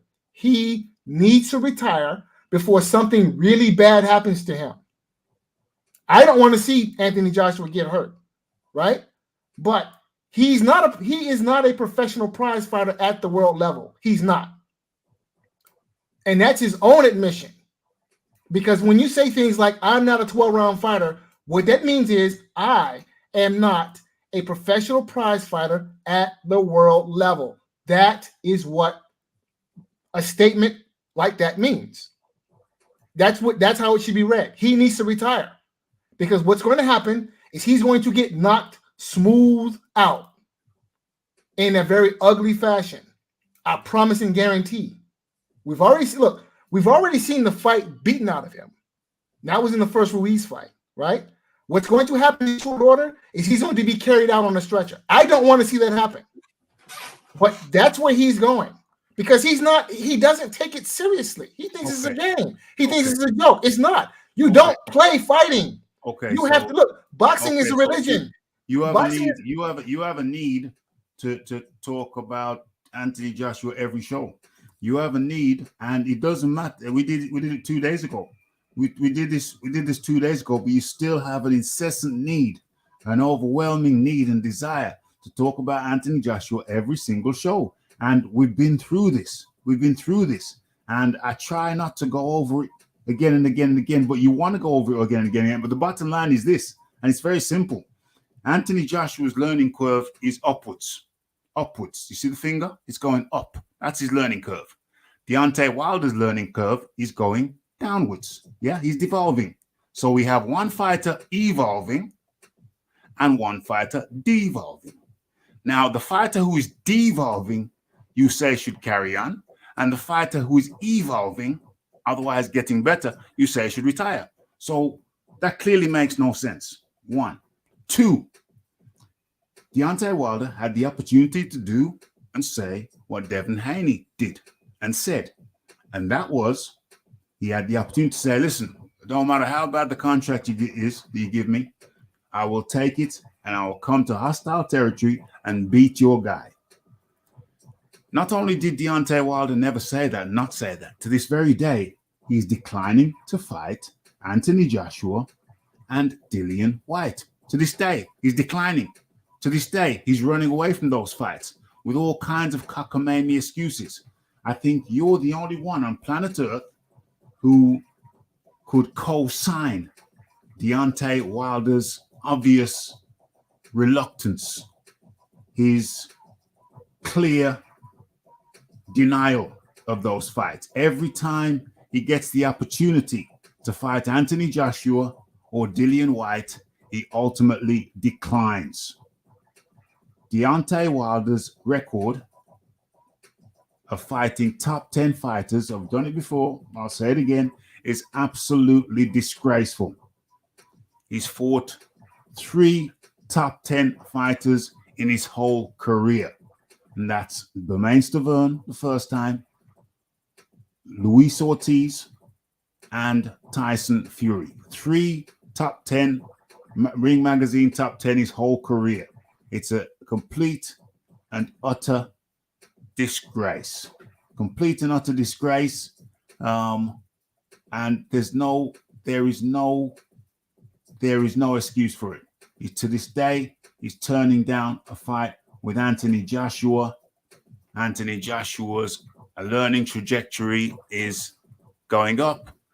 Deontay Wilder is declining, going down. But yet the man who's got learning curve is up, you say should retire, and the man whose learning curve is down, you say should continue. It makes absolutely no sense to this day. To this day. Makes no sense whatsoever. And so we're going to have to move on from that. Yeah. What happened with Tommy Fury? What were you showing Ollie? Why you were showing Ollie? What happened with Tommy Fury? Oh, you never saw that? Okay. No, what happened? You never saw that? Okay. Uno momento. Let me pull that back up. Before we move on to Ruiz. Let me pull that up. Where's the history? Oh, there it is. Okay. Uno momento. Let me share my screen. Where is he? There he is. Okay, so it's 4 a.m. in the morning, and Tommy Fury is topless and having a street fight. Okay, let's show you this. This is how we started the show. We're gonna get on to Ruiz after this. Okay, he's punching over his friend there. A bit silly. Okay, we're going to see some hand dancing in a second. Hand dancing normally goes along with jaw swinging, normally goes along with the imbibing of illicit substances. There's the hand dancing. So, like I said, that's from my observations, goes hand in hand with the imbibing of illicit substances. Okay, so it's been filmed from inside a car. This guy here in the green t-shirt appears to be the target. Okay, but yeah, he's behind his friend. Tommy Fury doesn't seem to want to get around him. He seems to want to fight from behind his friend. All right, that's enough. I'm good. Okay, so it's being filmed inside this lady's car here. Oh, man. I don't know. There's a big handbag. I don't know. It could be symbolic. Big handbag there. Big canvas bag. Oh, there he is again. There he reappears. Tommy Fury. Man's got his hands down. He's walking towards Tommy. A little punch there. Tommy backs up. A little punch. Oh, Tommy glances in with the right. Oh, Tommy backs out. Tommy backs all the way off. this is typical Fury activity. You know, last time he was fighting Fury out in the wild, he was kicking somebody's taxi cab. This is Fury. This is Fury-like behavior. Yeah, I mean, true to type. Sorry to. That's how they roll. Say again. So go ahead. Sorry to make it go in reverse. I know you were heading out. Oh yeah. Where are we? All right, let me share this. Okay, so we're gonna have to, we're gonna have to make some predictions. You got the Ruiz versus Ortiz on Sunday, the 4th of September, Fox Live PPV. Sunday, mind you. So yeah, we're gonna have to make some picks. The fight doctor, talk to me. They should call this fight the battle of the old can crusher versus the new can crusher. I've heard that. I've heard that Andreas the Punch Ruiz is coming in at something like 270 pounds for this fight. 270. I repeat, 270. That's not a misprint. So here's the problem with Ortiz. His legs are gone. But, I mean, if Ruiz is coming in at 270 pounds, I find that hard to believe. He couldn't possibly. If that's true, then I think it is true. I think they're weighed in. I think there was some kind of weigh in. I think it's official. He's like, What? he's not. He's like he's up there in the 270. Well, so he says. I think that's coming from him. yeah, I think that's cap. I mean, I don't know. I just find that difficult to believe. If that's true, then Ruiz needs to retire because he's obviously not taking the sport seriously. He's not taking his craft seriously. If you're coming in at 270 pounds, I would like to pick Ruiz in this fight. But again, if he's going to show up at 270 pounds, then I don't know. I mean, listen, Ortiz has no legs. Legs are gone. Yeah. Right? He still has a good jab, and apparently he still has a punch, but you know, he's got no legs under him. So Ruiz should win this fight. Provided that he comes in shape. Yeah. Provided that he comes in shape. But 270 pounds, I mean, I don't know. You know, I don't know. Andyruiz Jr. weighing near 270 for the Luis Ortiz fight. Iron Kong. Yeah, I'm picking Ruiz. I think at this point, Luis Ortiz was never a great mover beforehand. Yeah, I mean, he was always to me a flat-footed guy. You know, he was never like a move around the ring. He was kind of more in and out. You know, but I think Ruiz needs you to stand there and not move. He has fast hands. You know, I actually like Andyruiz a lot because I thought the first time I see him fight was with Joseph Parker, and I was a fan then because I thought he beat Joseph Parker. Yeah. And he kind of looks like me, a fat guy like me. But anyway, so I don't believe he's 270. I think that's an old picture that's there. I think he went back to Eddie Reynoso, as far as I know. No. And, No. He's not with Reynoso. He's got his own gym now. No. He's training out of his own gym now. Jesus. He's got his own. Anyway, he's got his own gym, and I think I'll go on record as saying that Andres the Punch Ruiz. I think it's true what he's saying. He ain't coming in under 260. I'm putting that on record. Rafi's saying Ruiz ain't coming in under 260. How much was he in the second Joshua fight? Because he was huge then. Yeah, that was around the 270 mark. It ain't no way. It ain't no way. I'm gonna pick Andyruiz because I don't believe it. So I think, as Fight Doctor said, I think Luis Ortiz's legs are gone completely. Yeah, and that's the type of fight that Ruiz is going to need to win. So no, it ain't no way. But the next thing about this fight is, how dare you put this fight on pay-per-view? How dare you?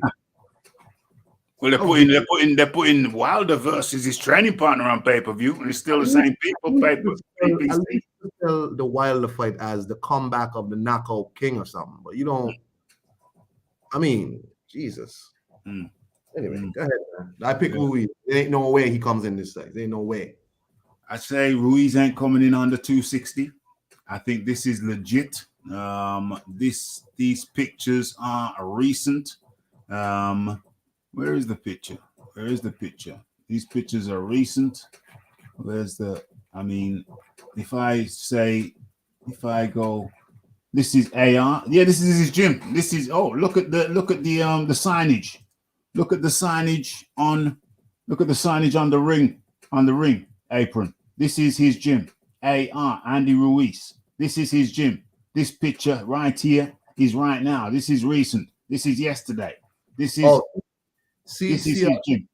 See, Philip Roberts said he was 284 against Joshua, so 270 might be all right. Oh, it might be slim. 270 might be slim for him. Yeah. For him, it might be slim. Ruiz was 284 for Joshua the second fight. Okay, so he's 14 pounds under. It's 14 pounds under that. So, hey, but this is definitely a recent picture because this ring apron has only existed in the last couple of weeks. This is Andyruiz's own gym. There is gut. This is the ring apron. This is recent pictures. I'll be right back. Yeah, man. Yeah, man. So this is recent shizzle. Who do I think is going to win? I think it's still going to be Andyruiz because, as everyone else has stated, Ortiz's legs are gone. Ortiz's legs are gone. You saw him. I saw him buckle. I saw his knees buckle. In the Charles Martin fight, which was his last fight. I saw Ortiz's knees just randomly buckle, without a punch thrown. He was just walking, just moving normally. His knees gave out from under him, was giving out from under him. So, and that was without the pressure of punches thrown. So I don't see any way that Ortiz, I don't see any way Ortiz wins this fight when his legs have gone. If you ain't got your legs, I'm sorry. It's a wrap. I don't see, but yet he beat Charles Martin. So wow, what can one say? So for me, Ruiz wins by late. Is he going to knock out Ortiz though? That's the question. Is he going to knock out Ortiz? I say, he's going to be too. I got to make a pick.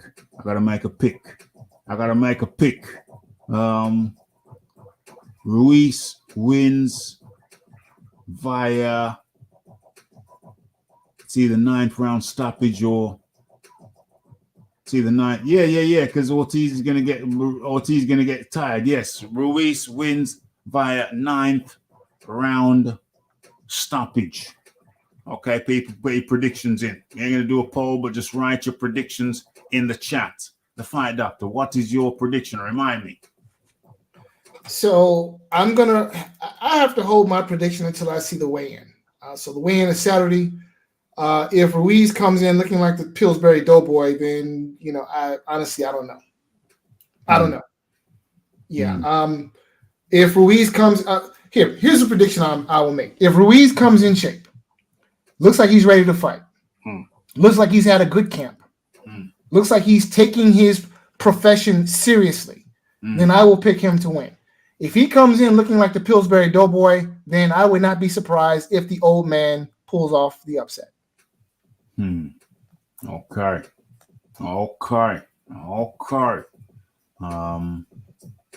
He's saying there. Say that again. Hunt's taking this home. The punch is gonna take it home. That's the way I see it. I see it. I don't see how Ortiz is gonna win with no legs. I just don't see it. Fight Doctor, let me ask you a question, man. Yes, sir. What's up with all these weird pay-per-views that PBC is doing, man? Like everything, these weird pay-per-view fights. Well, I mean, I don't understand. And it's, it ain't no shot. It's just, you obviously a man who, been on the fight game for a long time, but these don't seem weird to you? Like these strange fights? Keith Thurman, Barrios pay-per-view? Like, I mean, what's this? Well, I mean, so, I always say that if you bet on greed, you will always win. Now, what that means is that, people are greedy. They always, and the greediest people are the people who have the most. So with this proliferation of pay-per-views, we see DAZN after, their model was to essentially kill the pay-per-view. And what are they doing now? They're selling pay-per-views, the very thing that they were supposed to be the antithesis of. It's greed. You can never, ever have enough. Always got to have a little bit more. So this is PBC, Fox, Showtime, DAZN, whomever, squeezing the little man for every last drop of blood that they can get out of us. It's well past time that we collectively, the boxing public, tell these people where they can go and what they can do with their goddamn pay-per-views. Because this is ridiculous. 2 B- level fighters, right? One who knocked out a China chin heavyweight, and the other one who got knocked out. That's the selling point of this fight. Okay, one of them knocked out Anthony Joshua. The other one got knocked out by Deontay Wilder. That's essentially the selling point of this fight, and we're supposed to buy this. Really? And then a month later, what do you have? You have Deontay Wilder hasn't won a fight since I don't know when. 3 years ago. Knocked out twice. Highlight reel Rocky level knockouts. I mean, like, this is just like, the Michael Jordan poster of knockouts. These were, right? That's the last image that we've seen of Deontay Wilder. And now you want to put him on pay-per-view. We need to pay you for the privilege of watching a guy fight his sparring partner who last we saw was face down. Face down, ass up. It's goddamn ridiculous. We as the boxing public, look.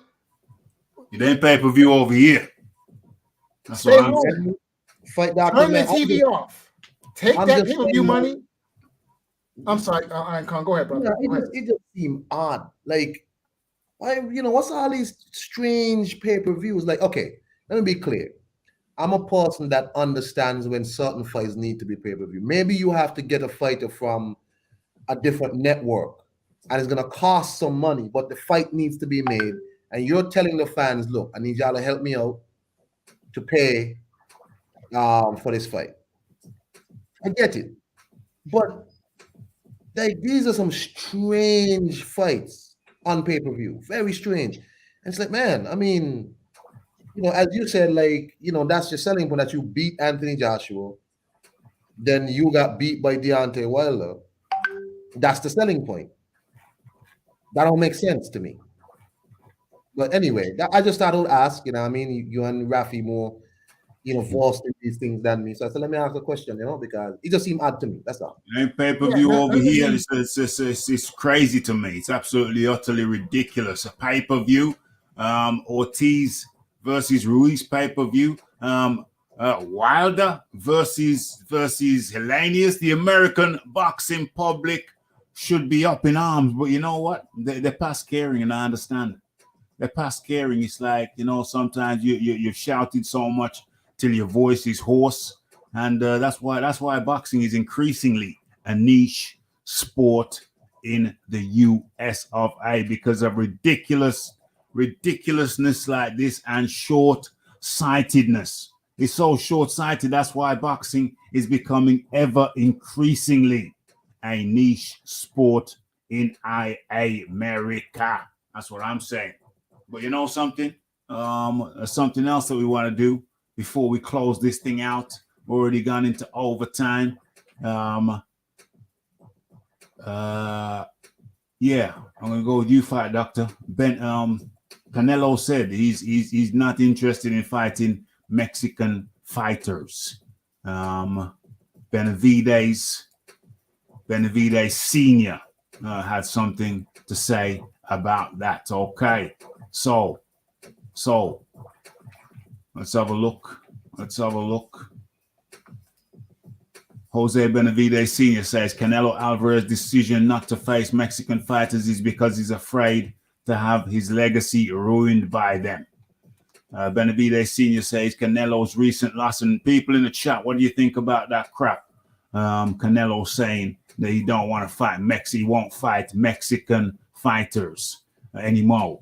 Canelo's recent loss to WBA light heavyweight champion Dimitri Bivol didn't hurt his popularity because he's not a Mexican fighter. So the defeat didn't impact Canelo in the same way it would have if Bivol were Mexican.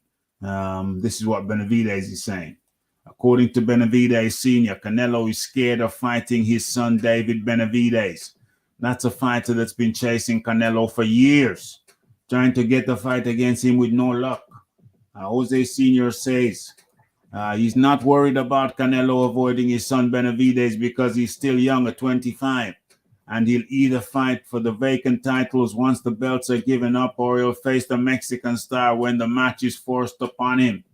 You got to understand the reason he doesn't want to fight any Mexicans. It's because he lost to Bivol.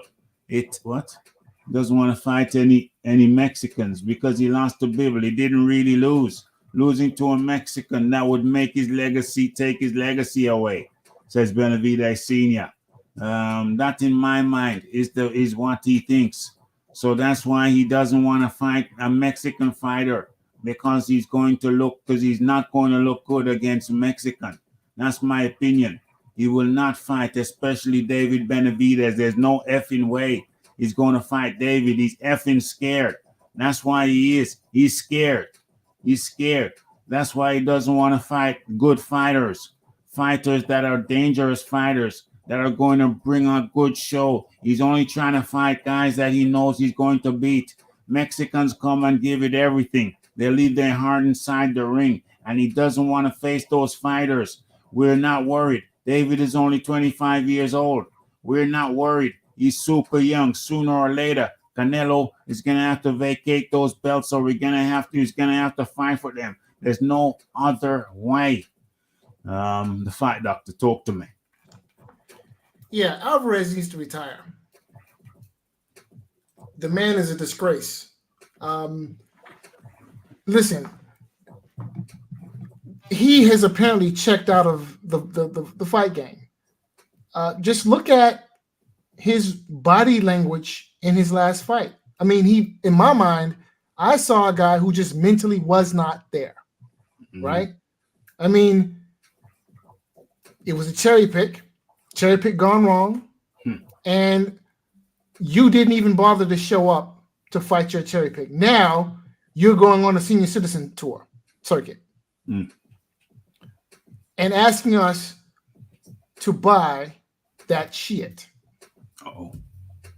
Right? And I'll be honest with you, I hope Golovkin knocks him out. Yeah, I hope Golovkin knocks him out too. And look, this fight is a cherry pick, and this might be cherry pick having gone wrong part 2.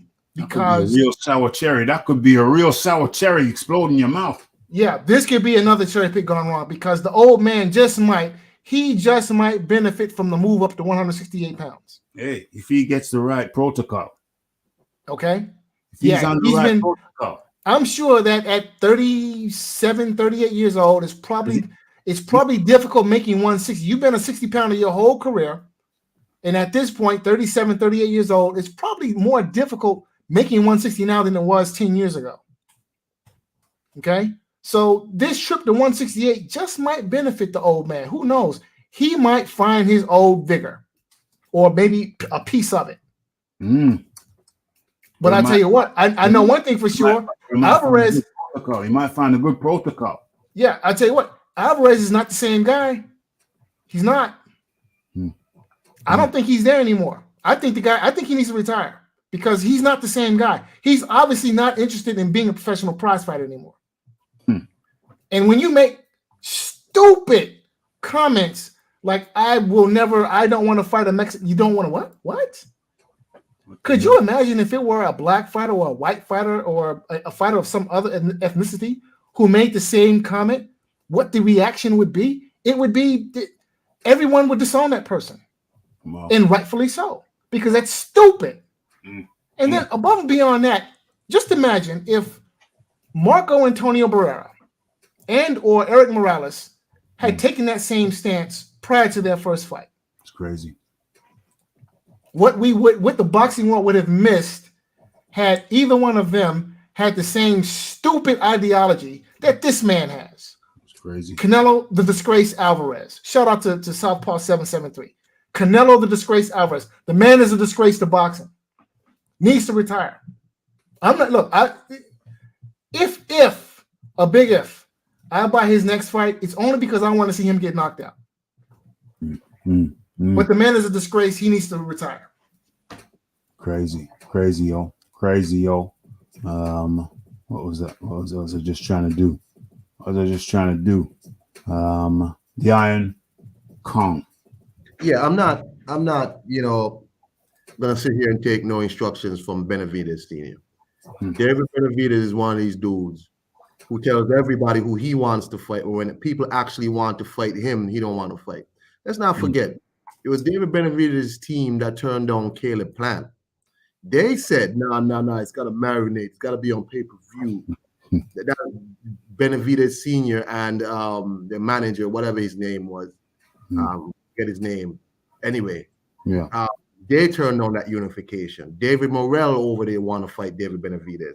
Demetrius Andrade wanted to fight David Benavidez when he was going to 160. He said he'll fight David Benavidez. And all of a sudden, Benavidez Sr. said, nah, because, he won't come to fight. He'll just come to win and want to use. So basically, these guys only want to fight people who are going to just stand in front of them and allow David Benavidez to tee off with his so-called fast hands. David Benavidez is a cruiserweight who's sucking down to 168. When they tried to put him at 175, when he lost his belt again on the scales, when they tried to put him at 175, they petitioned the WBC. They said, nah, put me back at 168. Right? So David Benavidez's team and David Benavidez himself, to me, are fraud. They're fraudulent people. I don't believe nothing they say, whatever. Because when people chasing them, they don't want to fight. But all of a sudden, they want to shoot at Canelo. Oh, Canelo needs to fight me. But David Benavidez, how about you fight somebody too? Fight somebody. Talk about who's ducking you and fight who wants to fight you. There's a lot of people that want to fight you, but you said no to them. Yeah. But, what about me, Canelo? You and Jamal Charlo, same two people, two clowns, right? Canelo, on the other hand, with his anti-Mexican fight, I don't get it. I don't understand. I don't know where it comes from. What's he gonna do when David Benavidez wins his next bomb fight and becomes WBC mandatory? What's gonna happen? What the hell's gonna happen there? What the hell's gonna happen there? I can tell you, it's going to be franchise belt time. That's what's going to happen. Okay. I promise you. French fries again? I don't get it because remember, he was the first French fries champion. It was created for him. Anyway, so I don't understand this weird stance he's taking. You're at 168. Benavidez is at 168. Eventually, you have to fight these people. So what?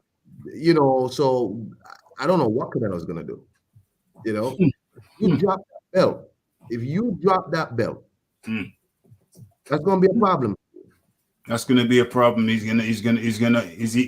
I asked the question: is Canelo a punk for saying he won't fight Mexicans? And I wish I could vote, because if I could vote on this, I know what my vote would be. Duck. Is he a punk? Is Canelo a punk for saying? He's a duck. For saying he won't fight, what? Is Canelo a punk for saying he won't Mexicans? Okay, I missed out the word fight, but I think you get the gist. Is he a punk? Is he a punk? He's a duck. But there's only one Mexican of note at 168. That's David Benavidez. There's only one. There's no more. Yeah. Zerdo's fighting Bivol at 175. Zerdo's a Mexican origin. So if Zerdo wins, then what's he gonna do there? He said he'll leave it alone. He'll leave it alone. No, I don't get it. I don't get it. I don't get it. But so he don't want to fight Zerdo, but he prefers to fight Usyk. And it's like I don't get it. So it's beyond me. I don't understand. It's crazy, yo. It is crazy, yo. So get your votes in. Oh, it's been up for 5 minutes. Well, we've done well over overtime. It's been well over overtime. Oh, dang. Amara Woods comes in and puts a little bit of color up in the chat. What's up, Rafi? Yeah, it's all good, my friend. Catch the thing on the replay. Catch the thing on the replay. The fight doctor needs to retire. OMG. Damn, they're calling for your retirement, the fight doctor. You still got life in you, though. You still got a few more rounds in you, the fight doctor. I'm just waiting for that pension to come through. That's all. OMG. Okay. We've done our duty. We've done double overtime. Thanks for we gotta let the guys have their final have their final, final say. Okay, Iron Kong, thanks for joining us. Sorry about the news. We didn't know about your good lady. We wish her well. We wish her on her road to full health. So give her our best regards. And your final words, please. The fight doctor. Iron Kong. Yeah, man. So it's St. Kitts and Nevis. It says Independence Month. Independence is September 19th here. We gained independence from 1983 from the British, from UK. Tyranny. British tyranny. British tyranny. However, for some reason, the Queen is still our head of state. I want to say it's a full time now that St. Kitts and Nevis seek republic status. Mm-hmm. It is ridiculous that the Queen of England and any of her heirs are still being sworn to when our parliamentarians are sworn in. They swear fealty to this family, a family that is built on the backs of African people. So let me say, shouts to everybody. Happy independence when it comes to St. Kitts and Nevis on the 19th, and yeah, be easy, man. Peace. 100%. That was the Iron Kong. Good of him to join us alongside the John D. Lee, who had to dip out early. You know, he's got an early schedule thanks to John D. Lee, and of course, the fight doctor. Thanks for joining us, and of course, your final words, please. Shout out to the Iron Kong for keeping it 100. Peace and blessings to you, brother, and sending good vibrations to you and your wife. Hopefully she stays good, safe, and sound. So boxing is a sport. I've said this before. Boxing is a sport that demands truth. And, when you're faking the funk, eventually you will be found out. And that's what happened in Anthony Joshua's last fight. The truth, all right, the truth came to light.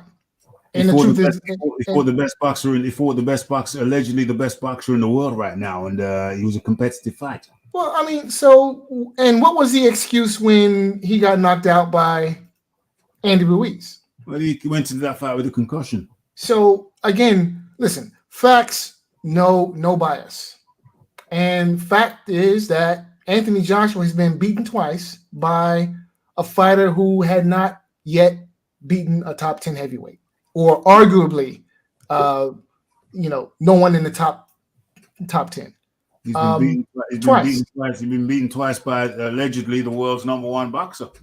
Yeah, the world's number one fighter who, prior to beating Anthony Joshua, hadn't beaten anyone in the top 10. Now, that's the fact.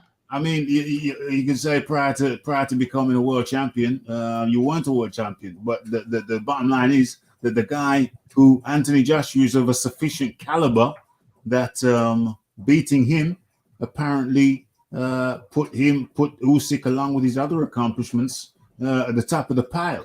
Yeah, well, and I'm not disputing that, but again, testament to Anthony Joshua as well. But yeah, and I understand that. But again, Usyk's status. Well, first of all, no one was talking about Usyk being pound for pound number one prior to him beating Anthony Joshua, which in my mind, that furthers the point. Which in my mind is silly, because when Andyruiz beat Anthony Joshua, no one was looking to put him pound for pound number one. So why would you? How is it that Usyk all of a sudden gets this accolade? I don't understand. Because Andyruiz his accomplishment didn't warrant him being pound for pound. And I think the same applies. I think the same applies to Alexander Usyk. To be quite frank, listen. He certainly does not. He was lineal cruiserweight champion, which he just went down from heavyweight, and then he's ascended to heavyweight. He ascended to heavyweight, and he became a unified champion. Let's look at the logic. All right, let's look at the logic. But let's look. But now let's look.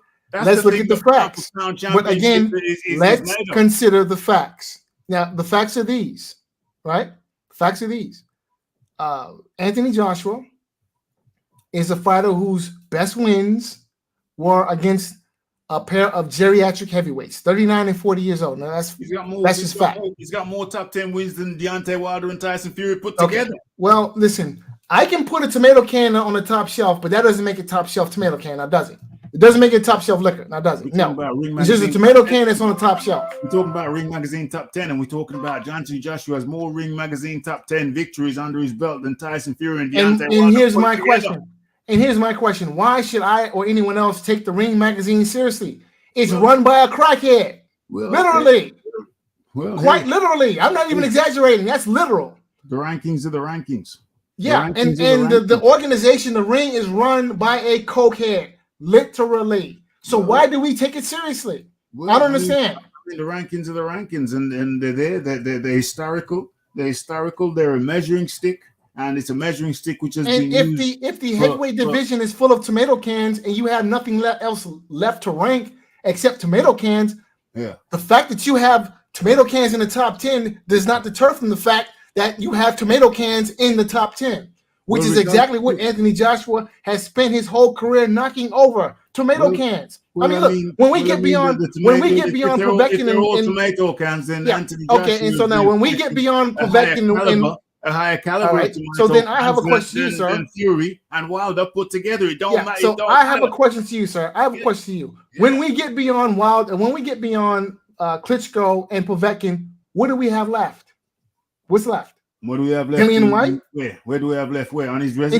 In terms of Anthony Joshua's resume, what do we have left? Dillian White? Resume. You got Brap Pulev. You got Charles Martin. You got Vladimir Klitschko. You got Joseph Parker. You got Alexander Povetkin. And you got a very close 39 fight. years old, and you got a very close fight with the pound for pound number one. So once again, it's still better than most of what Deontay Wilder has been fighting and most of what Tyson Fury has been fighting. So Anthony Joshua is still the top of the pile in terms of a resume. So that's what you got left. He's got the best resume. He's got the best, more top 10 wins than all the rest. Both of the other two. Yeah. So, wake me when Joshua beats somebody, and I'll leave you with that. Okay. That's fine. Wake me when Joshua actually beats somebody. Okay? Yeah, who isn't 39 or 40 years old. All right. Well, I mean, he's beat the more Ring Magazine top 10 guys than Deontay Wilder and Tyson Fury put together. So I don't know what more he could do. But that was the Fight Doctor, and always appreciate the Fight Doctor coming through. But the facts are the facts, and the fact is what I just said. Anthony Joshua has beat more Ring Magazine top 10 than Deontay Wilder and Tyson Fury put together. Anthony Joshua was the one doing the heavy lifting at a time when Deontay Wilder was fighting, a steady diet of bombs, and when Tyson Fury was off, because he ate wild boar entrails. And even when he came back, he's been on a steady. I mean, the Fight Doctor wants to criticize Anthony Joshua, saying he's fought tomato cans. Well, what is Zephyr Safiri, Tom Schwartz, the likes of them guys? Zephyr Safiri, Tom Schwartz, who is the other cat, So it's quite ridiculous. It's quite ridiculous to criticize Joshua's resume when he's been fighting the tougher guys overall. I'm very okay. Well, it's good. It's good. It's spicy stuff. But what else can we do? We've covered it. We've covered it. Counter has an invitation from the Fight Doctor to come live. I think Counter, you're gonna have to come live the next time the Fight Doctor is in town, because he says that he gonna bury you. He gonna bury you. So the link is there for everyone. So Counter, you better come in and counter punch. The next time the Fight Doctor is in town. So we got the zone card, which we haven't talked about, but we're well into overtime now. Man's got to get up in the morning. We're approaching the midnight hour, the bewitching hour. We're coming up to the bewitching hour. You got the zone card. Who's under the zone card on the weekend? Hold on. Uno momento, mommy, slow your tempo. Let me have a look. Thanks. I got a lot of windows open. Can I close one? Which one can? Oh, it's already up there. Dang. Let me open this up. Open sesame. Let me open this up. Let's have a little looky. At the cookie. Excusez-moi. Let's have a look. So it's Smith versus Makino. Echo Arena. Liverpool. That's on. What is that? Is that the zone or is it Sky? Hold on a second. What's going on here? Oh, it's Sky. My bad. I think I said the zone, but it's not the zone. It's Sky. Okay, so that's. Hold on. What time's the kickoff? That's Saturday. Okay, the main card kicks off at 10 p.m. Europe. 10 p.m. Europe. Dang, I'm doing overtime. Right now. I still got a little piece of beef to eat. I got some beef and a little bit of salad, you know. I got to get my beef in. Okay, so that's Smith Mukwano. Middleweight. What? Super welterweight, 12 rounds at super welterweight. I got Smith, the favorite for that. We got Aziz versus Shikan Pitters. I'm going with Aziz. With that one, we got Jonas versus Bergholt. What's that? 10 rounds, super welterweight. I'm going with Jonas. With that, I haven't really studied these fights, but I'm going Smith, Aziz, Jonas. What else? What else is there? On Sunday, that's on Saturday. On Sunday, which really is Monday for us. It's going to be Monday morning, 4 a.m. in the morning, 4:30 a.m. in the morning. Most of us are going to be fast asleep.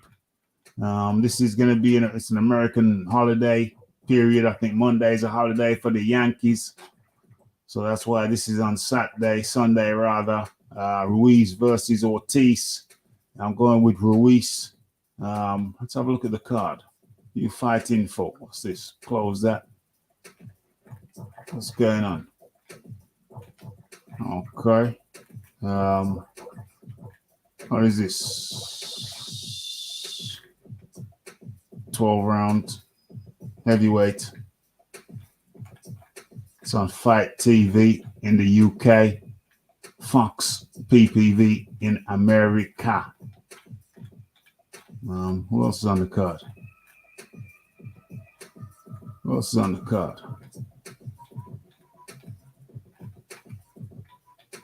Huh? What's on the card? What's going on? Oh, this is the undercard. Oh, the undercard. This is the undercard. Okay, Cruz v. Ramirez, Valencia Santos, Charles Martin versus Vargas. Okay, so all the favorites. Abner Mares. Is that Abner Mares? Is that Abner Mares coming back? That's crazy, yo. It's coming back for. What's this? What's that? 7,800 for a ticket. What's this? That's crazy. That's madness. Where can I get tickets for Ruiz Ortiz? They start from $68 to $7,875. Okay. Good luck. Good luck with that. Sticking my pick of Ruiz. Did I say Ruiz? I said Ruiz by a 9th round KO. Is that what I said? Yeah, Ruiz by 9th round KO over Ortiz. Over Ortiz. What's this going on here? What's going on here? Okay. Okay, things are getting hot up in here. Hot up in the chat. Okay, this is it. That's it. That's it. Thanks for everybody for jumping on. The fight doctor. Who jumped on second? The fight doctor, the John Daly, the Iron Kong. Everybody, hold on a second. Who donated? Almara Woods. Much appreciation. Who was it? I'm pretty sure it was the Aaron Daly as well. Aaron Daly for chipping in and making the chat colorful. And for everybody who hit that like button, everybody who took time out of their day to come and participate with us. Now I come to a close. So much appreciation. Okay. So, Mr. Raphael Dawkins, it's the Combat Radio. It's the like, it's the subscribe, it's the comments, it's the shares, and it is the hitting the bell icon. Stay updated with news and notifications. And don't forget about the live show. Don't forget to follow me on Twitter. It's Raphael Dawkins, Combat Radio. And in the meantime, we are out. Blessed.